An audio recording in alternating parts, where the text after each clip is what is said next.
अर्चना Chaudhary Hindi classes में आपका स्वागत है। आज हम करेंगे कर्मधारय समास। कर्मधारय समास तत्पुरुष समास का ही एक भेद माना जाता है। इसे हम समानाधिकरण तत्पुरुष समास भी कहते हैं। हम इस वीडियो में करेंगे समास की परिभाषा। कौन से समास की? कर्मधारय समास की।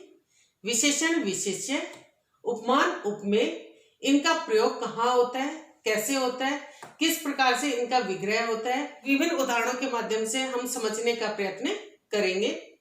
तो शुरू करते हैं कर्मधारय समास। पहले इसकी परिभाषा देखिए।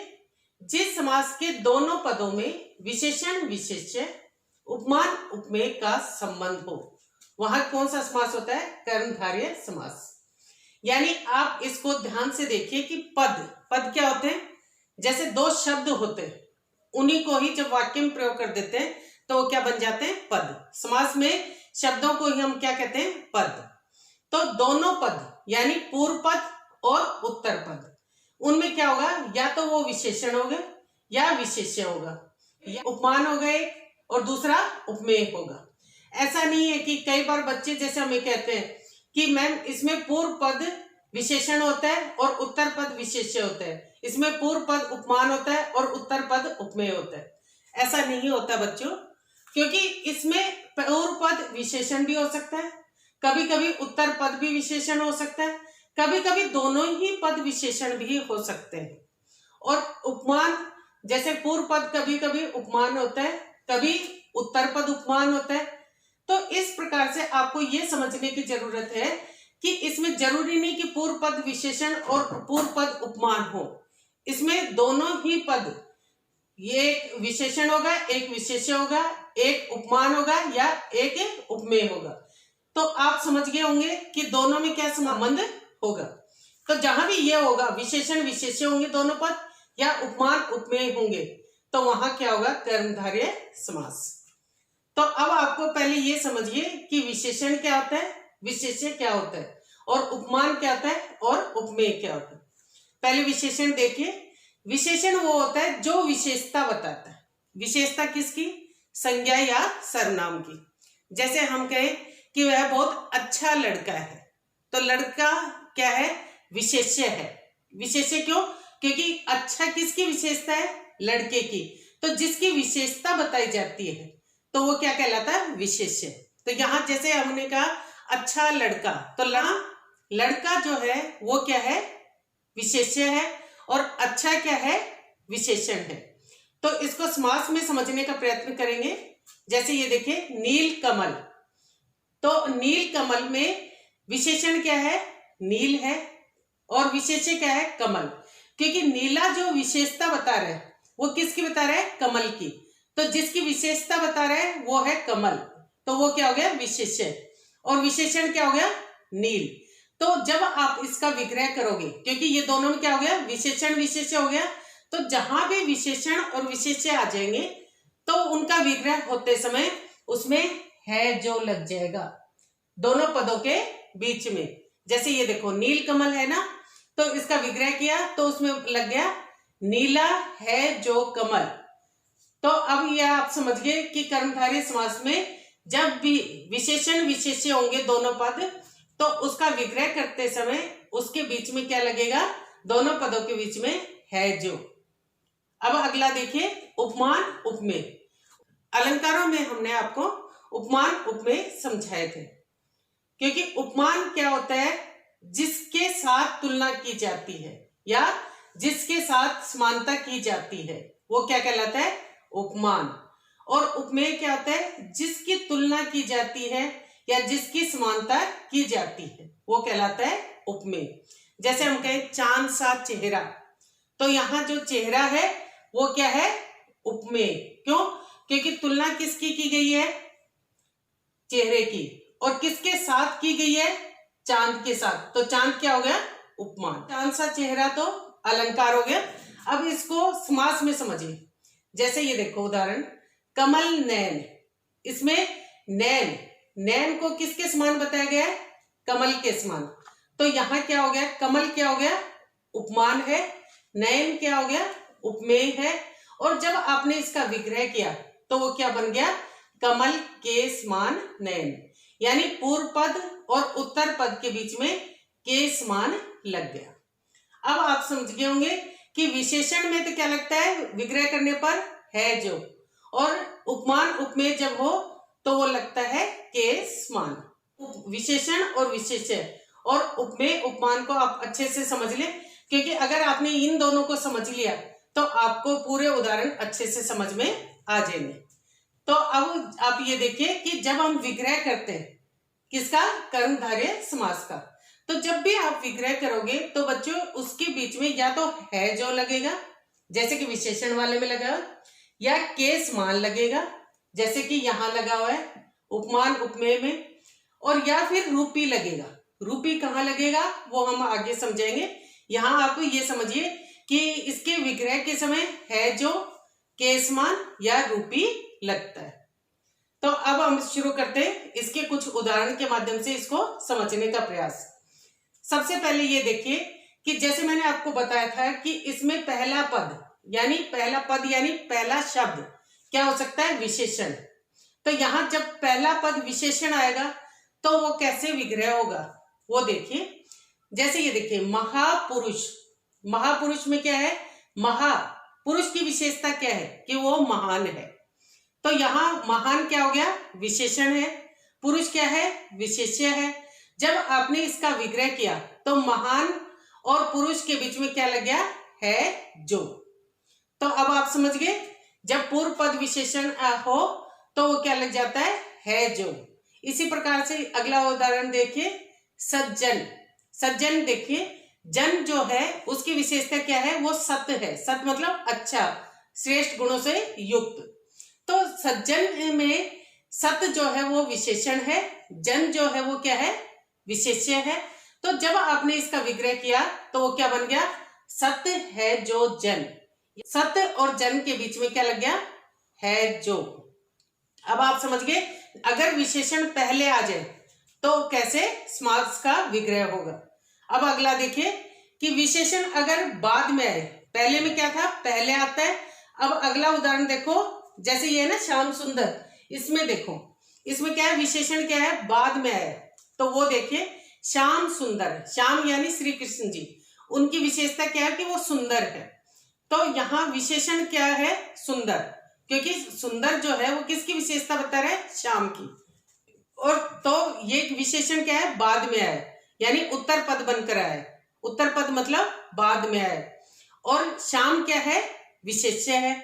तो जब इसका विग्रह किया तो आप एक चीज ध्यान रखें, उसमें क्या था, पूर्व पद और उत्तर पद के बीच में है जो लग गया। लेकिन यहाँ क्या है, उत्तर पद पहले आ जाएगा। जैसे ये देखो इसमें सुंदर है, तो सुंदर जो है वो उत्तर पद था, लेकिन अब क्या बन गया, पूर्व पद। तो जब विग्रह हुआ तो वो क्या बन गया, सुंदर है जो श्याम। इसी प्रकार से पुरुषोत्तम, पुरुष है जो उत्तम। तो जो पुरुष है उसकी विशेषता क्या है, वो उत्तम है। उत्तम क्या है, विशेषण है, पुरुष विशेष्य है। जब विग्रह किया तो उत्तर पद उत्तम जो है वो पहले आ गया। जैसे उत्तम है जो पुरुष, तो अब इसमें क्या है, उत्तम और पुरुष के बीच में क्या लग गया, है जो। अब आप समझ गए कि विशेषण पहले आए तो क्या होता है और विशेषण बाद में आए तो किस प्रकार से विग्रह होता है। अब अगर ये सोचिए कि दोनों ही पद विशेषण हो जाए तो क्या होगा। जब दोनों ही पद विशेषण होंगे, जैसे ये देखिए भला बुरा, वह भला आदमी है, तो आदमी की विशेषता क्या है, भला है। इसी प्रकार से वह बुरा आदमी, तो आदमी की विशेषता क्या होगी, बुरा। तो यानी दोनों ही विशेषण है। जब आप विग्रह करोगे, आप ये ध्यान दें कि दोनों पद अगर विशेषण हो तो विग्रह करते समय क्या होगा कि पूर्व पद के पहले जो लग जाएगा और बाद में भी है लग जाएगा। इसी प्रकार से उत्तर पद के पहले जो लग जाएगा और बाद में है लग जाएगा। तो ये क्या बनेगा, जो भला है जो बुरा है। अब आप सोच रहे होंगे कि ऐसे भला बुरा शब्द द्वंद्व समास में आता है। तो बच्चों ये ध्यान देने योग्य है कि समासों में समास का नाम किस प्रकार से निर्धारित होता है, किस प्रकार से रखा जाता है, उसके विग्रह के आधार पर। द्वंद्व समास जो होता है उसके दोनों ही पद या तो संज्ञा होंगे या सर्वनाम होंगे या क्रिया होंगे। जैसे हम कहें माता पिता, माता और पिता, तो इसमें दोनों पद क्या है, संज्ञा है। क्रिया खाना पीना, खाना और पीना दोनों ही पद क्रिया है।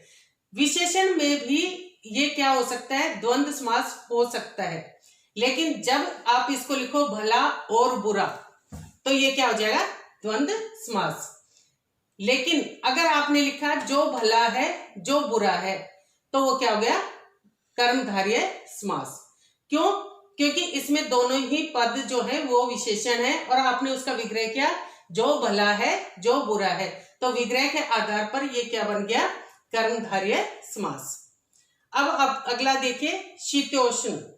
इसको देखो, शीत मतलब ठंड और उष्ण गर्म, तो दोनों ही विशेषण हैं। इसमें पूर्व पद क्या है, शीत है, उत्तर पद क्या है, उष्ण है। तो पूर्व पद के पहले जो लगा दिया और उसके बाद में है लगा दिया, ऐसे ही उत्तर पद के पहले जो लगा दिया और बाद में है लगा दिया। तो इस प्रकार से इसका विग्रह किया तो ये क्या बन गया, कर्मधारय समास। पीतांबर में क्या है, पीत, पीत मतलब पीला, अंबर मतलब कपड़ा। तो पीत क्या है, विशेषण है, क्योंकि कपड़े की विशेषता क्या है कि वो पीला है। तो इस पद में आप देखेंगे कि पीत जो है वो विशेषण पहले है और अंबर जो है वो विशेष्य है। जब विग्रह किया तो वो बन गया पीला है जो अंबर। अब ये तो पीतांबर तो हमेशा बहुब्रीहि समास होता है, बिल्कुल होते हैं। पीतांबर अगर वैसे आ जाता है अलग से तो आप क्या लिखोगे, बहुब्रीहि समास। लेकिन अगर वाक्य में इसका प्रयोग आता है और ये कहा गया कि उसने पीतांबर पहने हुए, यानी उसने पीले कपड़े पहने हुए, तो पीले कपड़े के लिए प्रयोग करने के कारण वाक्य में जब इसका प्रयोग करोगे तो वो कर्मधारय होगा। लेकिन अगर अलग से आ गया तो इसका पहले बहुब्रीहि समास ही लिखा जाएगा, क्योंकि बहुब्रीहि समास जो है वो सभी समासों का राजा माना जाता है। तो जैसे पीतांबर है, नीलकंठ है, नीलकंठ जो है नीला है जो कंठ, ये भी बन सकता है। लेकिन में ऑप्शन अगर दिया हुआ है आपके पास बहुब्रीहि और कर्मधारय, तो आप बहुब्रीहि को निशान लगाओगे, क्योंकि बहुब्रीहि जो समास है वो क्या है, सभी समासों का राजा कहलाता है। तो आपको ये चीज विशेष रूप से ध्यान देनी है। लेकिन अगर वाक्य में प्रयोग करके आ गया तो अर्थ नीला कंठ निकलेगा, तो फिर ये कर्मधारय समास बनेगा। अब आप समझ गए होंगे कि समास जो है उसका विग्रह के आधार पर ही ये निर्धारित किया जाता है कि वह कौन सा समास है। अब अगला देखिए, जैसे हमने बताया ना कि उपमान उपमेय का संबंध होता है, तो अगर उपमान पहले आ जाए तो वो क्या होता है, जैसे ये देखिए मृग नैनी, मृग नैनी मतलब नैन जो हैं वो कैसे हैं, मृग के समान। मृग क्या है, उपमान है, और नैन क्या है, उपमेय है।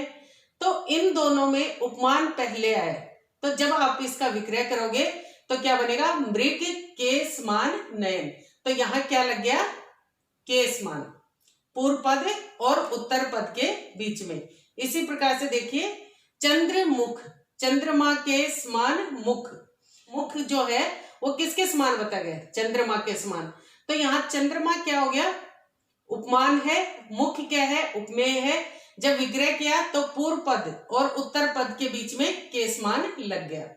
अब आप समझ गए होंगे कि उपमान अगर पहले आ जाए तो उसका विग्रह करते समय के समान लग जाएगा।